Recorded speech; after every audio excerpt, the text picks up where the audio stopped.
मी माझ्या मतदारसंघातील ठाणे मुलुंड दरम्यान नवीन होणाऱ्या स्टेशनच्या विलंबासंदर्भात आपलं लक्ष वेधू इच्छितो। प्रधानमंत्रींचं स्वप्न होतं इझी ऑफ लिव्हिंग आणि इझी ऑफ ट्रॅव्हलिंग। हे स्वप्न पूर्ण होण्याकरता ज्या ठाणा स्टेशनवर दररोज 10 लाखाच्या वरती प्रवासी वाहतूक करत असतात, त्याचा लोड कमी करण्याकरता नवीन स्टेशनची निर्मिती स्मार्ट सिटी मार्फत करण्याचे ठरवले। 60% काम स्मार्ट सिटी आणि ठाणे महानगरपालिकेने बनवलेलं आहे।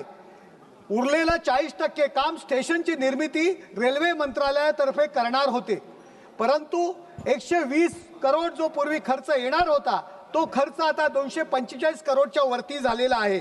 3 जुलै 2024 रोजी झालेल्या बैठकीत रेल्वे मंत्र्यांनी सदरचा खर्च रेल्वे मंत्रालय करेल असं फिक्स केलं आणि तसं जाहीर केलं, परंतु अद्यापही त्या संदर्भात खालती रेल्वे मंत्रालयाने रेल्वे मंत्र्यांच्या मार्फत खाली मेसेज दिलेला नाहीये।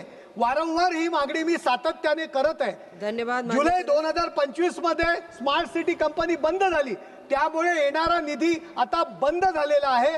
महानगरपालिकेची कॅपॅसिटी नाहीये, कोविड नंतर परिस्थिती वाईट आहे, तरी लवकरात लवकर रेल्वे मंत्रालयाने तो खर्च उचलून ते स्टेशन पूर्ण करावे ही विनंती मी आपणास करत आहे।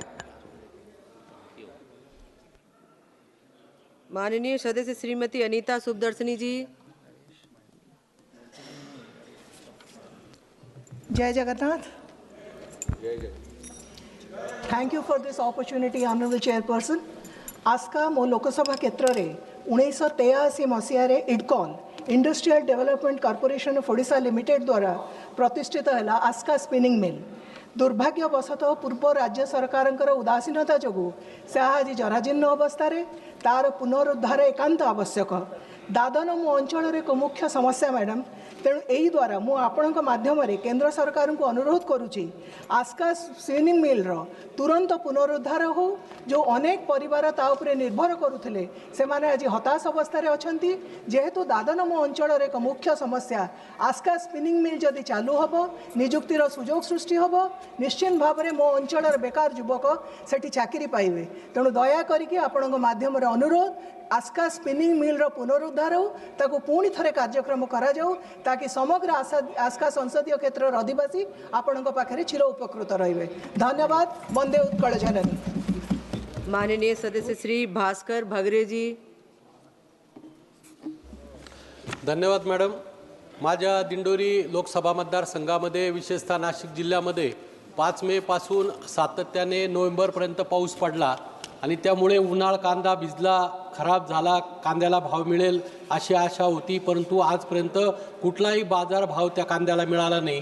त्याचप्रमाणे द्राक्ष पिकाचं मोठ्या प्रमाणावर उत्पादन घेतलं जातं, परंतु सततच्या पावसामुळे जी द्राक्षाची काडी तयार होण्यासाठी पुरेसा सूर्यप्रकाश पाहिजे होता, खतं मिळाली नाही। त्याचबरोबर बागेत सततचं पाणी राहिल्यामुळे मुळकूत झाली, बुरशीचा प्रादुर्भाव वाढला आणि त्यामुळे काडी परिपक्व झाली नाही। त्याचा परिणाम यावर्षी नाशिक जिल्ह्यातील जवळजवळ 75 ते 80% द्राक्ष बागा ह्या फेल गेलेल्या आहेत। शेतकऱ्यांचा पूर्ण हंगाम वाया गेला। शेतकरी त्यामुळे प्रचंड कर्जबाजारी झाला। बागेला उभं करण्यासाठी लाखो रुपये खर्च येतात। दरवर्षी हेक्टरी 5 ते 6 लाख रुपये खर्च येतो आणि राज्य सरकारने अतिशय तुटपुंजी मदत केलेली आहे। माझी विनंती आपल्या माध्यमातून केंद्र सरकारला की केंद्र सरकारने द्राक्ष उत्पादक शेतकऱ्यांना एक विशेष पॅकेज या निमित्ताने मदत करावी, कांद्याला हमीभाव द्यावा, कांद्याची निर्यात चालू ठेवावी अशी मागणी या निमित्ताने मी आपल्याकडे करतो। धन्यवाद। माननीय सदस्य श्रीमती मंजू शर्मा जी। सभापति महोदया, बहुत धन्यवाद मौका देने के लिए। स्वदेश दर्शन में मेरे लोकसभा क्षेत्र जयपुर में गलता तीर्थ और सूर्य मंदिर है, उसको जोड़ा जाना चाहिए। मेरे प्रदेश में नहीं पूरे देश में हमारे धार्मिक स्थल कुछ ऊंची जगह पहाड़ों पर है, ऊंचाइयों पर है, जहाँ जाने में थोड़ी परेशानी होती है, वरिष्ठ जन को भी जाने में परेशानी होती है, तो वहाँ पर रोपवे जैसा साधन होना चाहिए। और उसके लिए जो वन विभाग और पर्यावरण विभाग से जो अनुमति नहीं मिलती है, वो अनुमति जल्दी से जल्दी मिले और ये व्यवस्थाएं वहाँ पर हों ताकि ज़्यादा से ज़्यादा लोग जा सकें। और मेरे लोकसभा क्षेत्र में इस पर्यटन को बढ़ावा मिलेगा तो वहाँ के लोगों को रोजगार भी मिलेगा। मेरी आपसे विनती है कि आपके माध्यम से सरकार को ये जो अनुमति दोनों विभाग नहीं दे पाते हैं, उसमें विलंब होता है, उसको शीघ्र दिए जाने की व्यवस्था करें। बहुत धन्यवाद। माननीय सदस्य कुमारी प्रिया सरोज जी। अध्यक्ष महोदय, शून्यकाल में आपने मुझे बोलने का अवसर दिया। मैं सदन का ध्यान उत्तर प्रदेश से संचालित 100 करोड़ के कोडिन बेस्ड खांसी के दवाइयों के अवैध सरकारी सिंडिकेट की ओर आकृष्ट करना चाहती हूँ। ये विषय सिर्फ कानून व्यवस्था नहीं बल्कि हेल्थ और हमारे बच्चों की सुरक्षा से जुड़ा हुआ अत्यंत गंभीर विषय है। अध्यक्ष महोदय, पिछले महीने अक्टूबर में एक खतरनाक अवैध दवा के कारण कई मासूम बच्चों की दुखद मौत हो गई है और इस पूरे मामले में अब तक 98 से ज़्यादा एफआईआर दर्ज हो चुका है। ये सिर्फ छोटे लोग नहीं बल्कि बड़े और प्रभावशाली लोग शामिल बताए जा रहे हैं। अध्यक्ष महोदय, जौनपुर में 4 नई फार्मों के खिलाफ मामला दर्ज किया गया है। इसके साथ ही वाराणसी और आसपास के क्षेत्रों में भी इस सिंडिकेट की गहरी जड़ें सामने आई हैं। मीडिया रिपोर्ट से ये भी सामने आया है कि इस पूरे नेटवर्क में सरकारी तंत्र से जुड़े लोग कुछ शामिल है।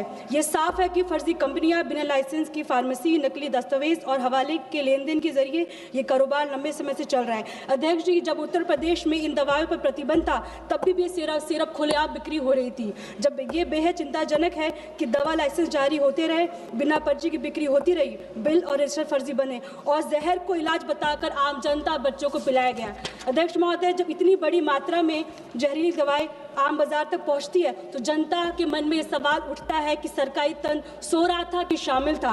मैं विपक्ष की सांसद होने के नाते सवाल साफ तौर पर उठाती हूं कि जब तक राजनीतिक संरक्षण, प्रशासनिक मिलीभगत और भ्रष्ट तंत्र पर उंगली नहीं उठेगी तब तक ऐसे धन्यवाद माननीय सदस्य। नहीं। सरकार से स्पष्ट मांग करती हूं कि इस पूरे मामले को निष्पक्ष और गहराई से जांच होनी चाहिए और जौनपुर, बनारसी और पूरे उत्तर प्रदेश में खासकर ग्रामीण इलाकों के बच्चों और युवाओं। धन्यवाद सभापति महोदया। स्मारक टिकट प्रकाशन के मामले में ओडिशा के प्रति पिछले दिनों अवहेलना हो गया है। विशेष करके ओडिशा के महान विभूतियों के नाम तुलनात्मक दृष्टि से कम स्मारक डाक टिकट जारी किया गया है।